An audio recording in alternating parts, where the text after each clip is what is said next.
تو ایسے معالج سے کبھی علاج نہ کروائیں جس کے پاس آپ کی بات سننے کے لیے ٹائم نہیں. بھائی آپ لاہور سے کراچی سے میرے پاس اتنی دور سفر کر کے آئے ہیں تو کم از کم زیادہ ٹائم میں نہیں دے سکتا, تو آدھا گھنٹہ تو دوں, اس کی بات تو سنوں. میرے بھائی آپ سفر کر کے آئے ہیں, آپ کی پریشانی, اس کی پریشانی تو سنو. السلام علیکم.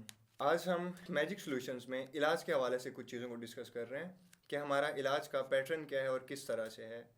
ہمارے ہاں علاج کے 2 طریقے ہیں. First is on line and the second one is جو ہمارے پیشنٹس ہمارے آفس کو وزٹ کرتے ہیں. آن لائن پیشنٹس 20 ہیں ایچ ویک, اینڈ اسی طرح سے جو پیشنٹس ہمارے آفس کو وزٹ کرتے ہیں وہ بھی ریزرو 20 پیشنٹس ہیں H week.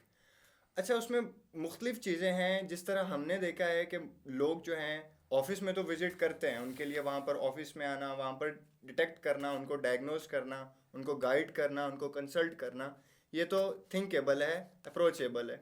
But on the other hand جو پیشنٹس ہمیں آن لائن علاج کرواتے ہیں ہم سے, فار ایگزامپل ایک بندہ جو ہے وہ کراچی میں بیٹھا ہے, وہ آن لائن علاج کروا رہا ہے. اسی طرح جو بندہ جو ہے یو کے میں ہے, فورن کنٹریز میں ہے, باقی کانٹیننٹس میں, تو وہ ہم سے کانٹیکٹ کرتے ہیں. عثمان بھائی سے میجک سولوشنز کے حوالے سے گائیڈنس لیتے ہیں, کنسلٹینسی لیتے ہیں.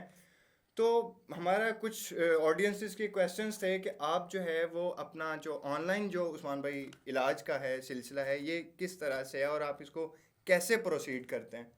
اسی حوالے سے میرا آپ سے سوال ہے کہ لیکچرز میں نے دیکھے ہیں, لوگ کورسز لیتے ہیں آن لائن, تو آپ علاج کے حوالے سے کس طرح آن لائن گائیڈ کرتے ہیں لوگوں کو, اس بارے میں کائنڈلی تھوڑا بریف کیجیے گا. اصل میں فراز بھائی جی, بات یہ ہے کہ مریض اگر معالج کے پاس ہو یا مریض جی, 1,00,000 کلومیٹر معالج سے دور ہو, دونوں صورتوں میں شفا اللہ رب العزت نے دینی. زبردست, بہت خوبصورت بات کی آپ یعنی نے. بات سمجھنے کی ہے جی جی کہ شفا اللہ کے پاس ہے. میرے پاس کوئی چل کے آ جائے گا اس وجہ سے اسے شفا نہیں مل رہی, شفا تو میرے پاس کوئی آئے اسے بھی اللہ رب العزت دے رہے ہیں. اگر میں کسی کا آن لائن علاج کرتا ہوں اس کو بھی شفا تو اللہ رب العزت دے رہے ہیں, اس میں میرا تو کوئی کمال نہیں. میں کیا کرتا ہوں, میں تو صرف گائیڈ کر سکتا ہوں, وہ بھی اللہ اور اس کے رسول کی تعلیمات سے. تو اب رہا مسئلہ کہ آپ نے کہا کہ آن لائن لیکچر ہو سکتے ہیں, فلاں معاملات ہو سکتے ہیں, تو یہ علاج کیسے, یہ مجھ سے بھی لوگ پوچھتے ہیں کال پہ کہ آن لائن علاج کیسے ہو جاتا ہے کہ آپ کے پاس ایک بندہ آیا ہی نہیں, دوسری سٹی میں ہے. تو میں بھی ان سے ایک سوال کرتا ہوں. وہ سوال یہ ہوتا ہے کہ آپ اگر کراچی سے بات کر رہے ہیں, لاہور سے کوئی جادو آپ پہ کرنا چاہے تو کیا ہو جائے گا اس کا اثر یا نہیں؟ جہاں تک ایک تھنکیبل کویشچن ہے تو جی بالکل ہو جائے گا. یعنی لاہور سے جادو ہو سکتا ہے کراچی میں, تو لاہور سے کسی کا علاج کیوں نہیں ہو سکتا؟ چلیں ایک اور میں مثال دیتا ہوں بات سمجھنے کے لیے. جب ہمارا کوئی فیملی ممبر عمرے پہ جاتا ہے, حج پہ جاتا ہے, ہماری مقدس جگہ ہے, یقیناً ہماری جان بھی حاضر ہے, اللہ اور اس کے رسول کے شہر کے اوپر ہماری محبتیں ہیں. تو اگر کوئی بندہ عمرے پہ جاتا ہے تو ہم کہتے ہیں وہاں جا کے میرے لیے دعا کیجئے گا. آپ نے بھی کبھی کہا ہے کسی کو؟ بالکل کہتے ہیں, ریلیٹیوز کو کہتے ہیں. ہاں, تو وہاں جا کے دعا کیجیے گا. وہ تو سعودی عربیہ میں ہے, مکے میں ہے, مدینے میں ہے, آپ پاکستان میں, وہاں سے وہ دعا کرے گا تو اس کی دعا آپ تک کیسے پہنچ جائے گی؟ آپ تو اس کے پاس موجود نہیں. جی, یہ تو اصل بات سمجھنے کی ہے کہ روحانی علاج کا, حالانکہ جسمانی علاج کا لنک بھی دعاؤں سے ہے, روحانی علاج تو خصوصاً ہے ہی دعائیں. اب ہم نے دیکھنا ہے کہ شریعت اسلامیہ اس کے بارے میں کیا کہتی ہے کہ ایک بندہ آپ کے پاس موجود نہیں ہے, کیا آپ اس کے لیے دعا کر سکتے ہیں؟ ہم نے تو شریعت کو فالو کرنا ہے. جی تو میرے ذہن میں ایک حدیث آئی, مسند احمد میں حدیث موجود ہے. ابو زبیر رضی اللہ عنہ صحابی رسول ہیں, صفوان بن عبداللہ رضی اللہ عنہ کے گھر گئے. ان کی بیوی ام دردہ رضی اللہ عنہ پوچھتی ہیں ان سے کہ اس سال آپ کا حج کرنے کا کوئی ارادہ ہے؟ انہوں نے کہا بالکل, حج پہ جانا ہے میں نے. تو کہا اچھا حج کریں گے تو میرے لیے وہاں خیر و بھلائی کی دعا ضرور کرنا. اچھا, اور ساتھ کیا فرمایا, کہنے لگی کہ میں نے رسول اللہ صلی اللہ علیہ وسلم سے سنا کہ اپنے مسلمان بھائی کی عدم موجودگی میں جو بھی دعا کی جاتی ہے وہ مقبول دعا ہے. مقبول کا مطلب وہ قبول ہوئی دعا ہے. اب میرا سوال ہے کہ ایک پیشنٹ آپ کے پاس موجود نہیں ہے, دور ہے, لیکن وہ آپ سے فون پہ بات کر رہا ہے, ٹھیک ہے, وہ تو اس سے کئی گنا بہتر ہے کہ ایک بندے کو پتہ ہی نہیں آپ اس کے لیے دعا کرتے ہیں, وہ قبول ہو جاتی. جی, اسلام کہہ رہا ہے کہ ایک بندے کے علم میں ہی ایک بات نہیں ہے, آپ اس کے لیے دعا کرتے ہیں وہ مقبول دعا ہے.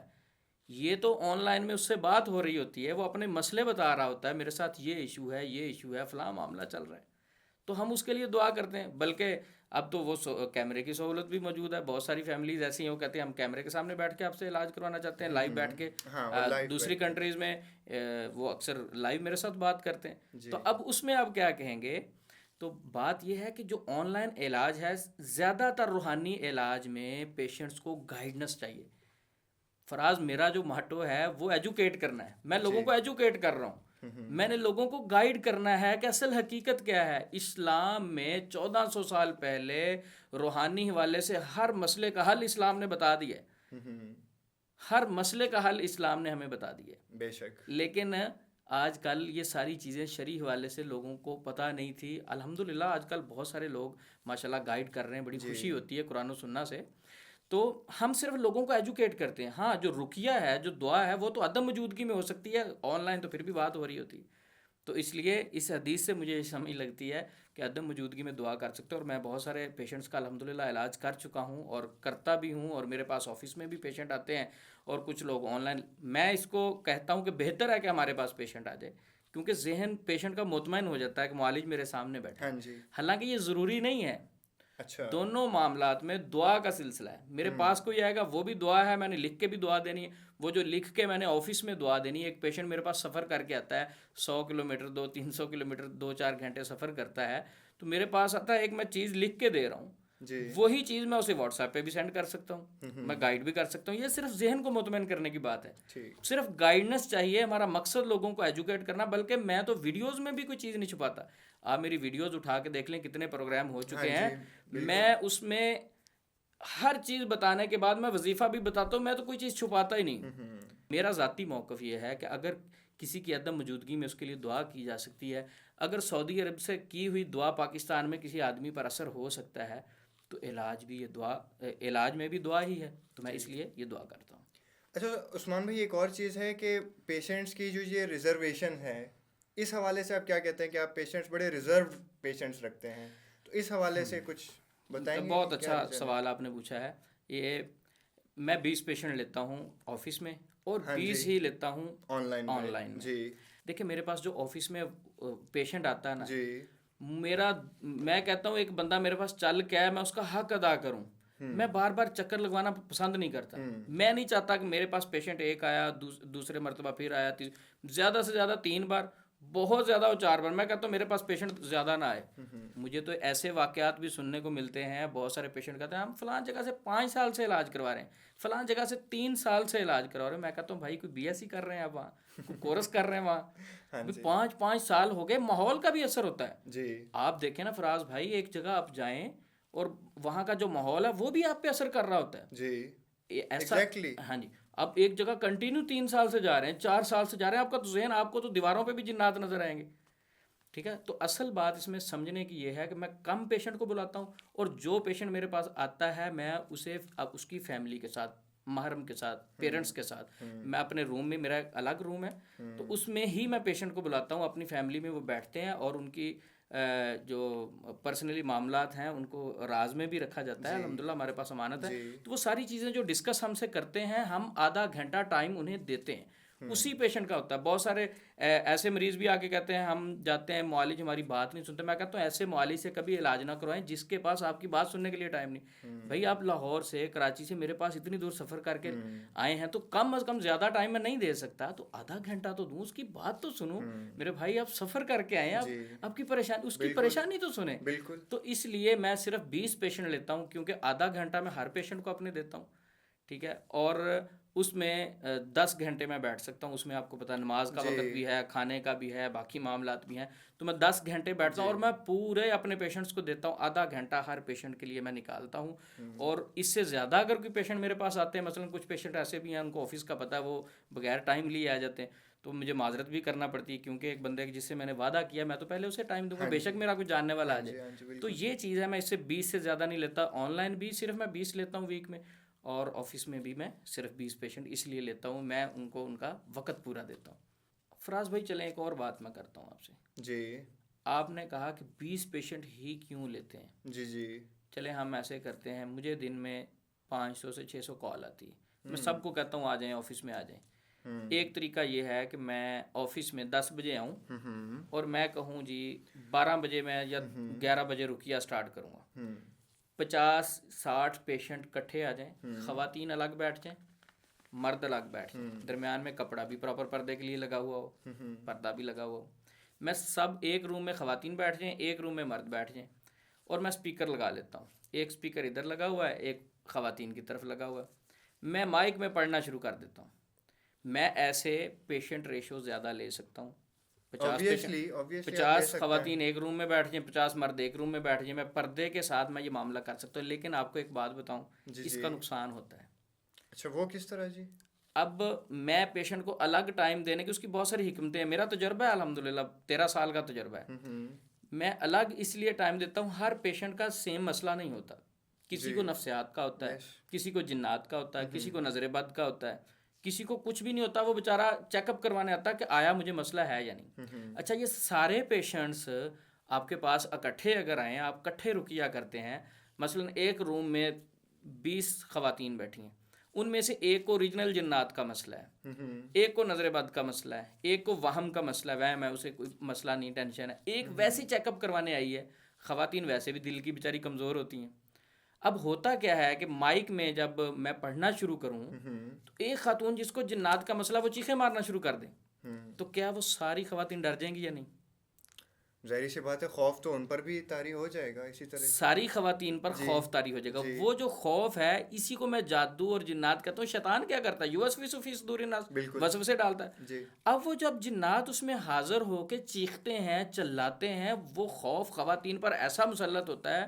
یقین کریں, مجھے کئی خواتین نے آ کے بتایا کہ بھئی ایک جگہ ہم گئے, وہاں حاضری ہوگی, مجھے تو دیکھ کے کئی دن تک خوابوں میں بھی وہ چیخوں کی آوازیں سنائی دیتی تھی. ٹھیک ہے, تو یعنی اس چیز کا نقصان ہوتا ہے کہ آپ ایک روم میں سب کو بٹھا کے اکٹھا رقیہ کرتے ہیں. آپ کی بیٹی ہے مثلا 15 سال کی ایج ہے اس کی, وہ تو بیچاری ڈر جائے گی. ایک خاتون ہے, وہ بیچاری دل کی کمزور ہے, دوسری میں حاضری, وہ تو نہیں دیکھ سکے گی. مرد ہے, بچے بھی ڈر جاتے. 15 سال کا بیٹا ہے, بھائی ہے ہمارا, کوئی اس روم میں آ کے بیٹھا ہے, وہ چیخوں کی آواز سنے گی. حالانکہ میرا سیپریٹ روم ہے اور بند ہوتا ہے. اگر کسی میں حاضری ہو جائے, کوئی چیز چیخنے لگے, تھوڑی سی آواز بھی باہر جائے تو میں اسے بھی فیل کرتا ہوں, اس سے پیشنٹ گھبرا جاتے ہیں. تو ایک لائف پیشنٹ کو دیکھ رہا ہے کہ خواتین بیٹھی ہوئی, اس میں حاضری ہوئی ہے, اور خاتون خود دیکھ رہی ہے کہ یہ کیسے ہو رہا ہے.